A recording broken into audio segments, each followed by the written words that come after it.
আসসালামু আলাইকুম।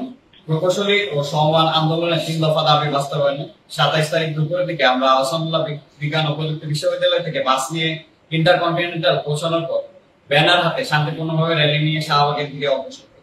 শাহবাগ থেকে তখন সিদ্ধান্ত আসে যে আমরা সামনের দিকে আগাবো, শান্তিপূর্ণভাবে দাবি দাবা আদায়ের লক্ষ্যে।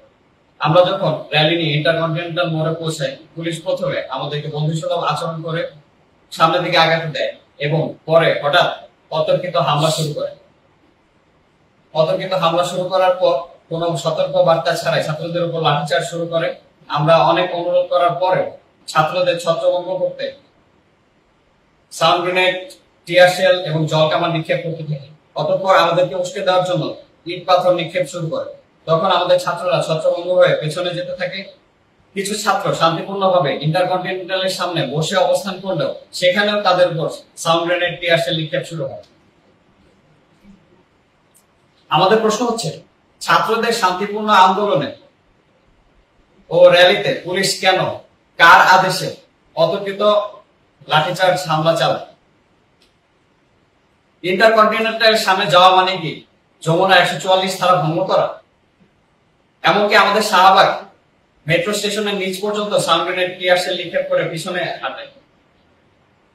এতে বুয়েট, আহসানুল্লাহ সহ নানান প্রকৌশল বিশ্ববিদ্যালয়ে অর্ধশতাধিক ছাত্র গুরুতরভাবে আহত হয়, যার মধ্যে 20-এর অধিক আমার আহসানুল্লাহ বিজ্ঞান ও প্রযুক্তি বিশ্ববিদ্যালয়ের ছাত্র। তো এই অতর্কিত হামলা দায় কে নেবে?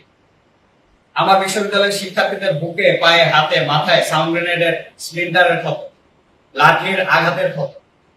পুলিশের এই অতর্কিত হামলা তীব্র নিন্দা জানায়। জুলাই আন্দোলনে আহসানুল্লাহ বিশ্ববিদ্যালয়ের শিক্ষার্থীদের মহাখালী অবস্থানকালে শেখ হাসিনার পুলিশ যে রূপ বর্বর আচরণ করেছিল, তারই প্রতিরূপ আমরা 27 তারিখের হামলা লক্ষ্য করলাম। তো আমাদের দাবি হচ্ছে সুষ্ঠু তদন্তের মাধ্যমে অনতি বিলম্বে ডিসি মাসুদকে পদ থেকে প্রত্যাহার করতে হবে এবং আমরা আহসানুল্লাহ বিজ্ঞান ও প্রযুক্তি বিশ্ববিদ্যালয়ের সাধারণ শিক্ষার্থীরা স্বরাষ্ট্র উপদেষ্টার কাছে যথাযথ জবাব চাই।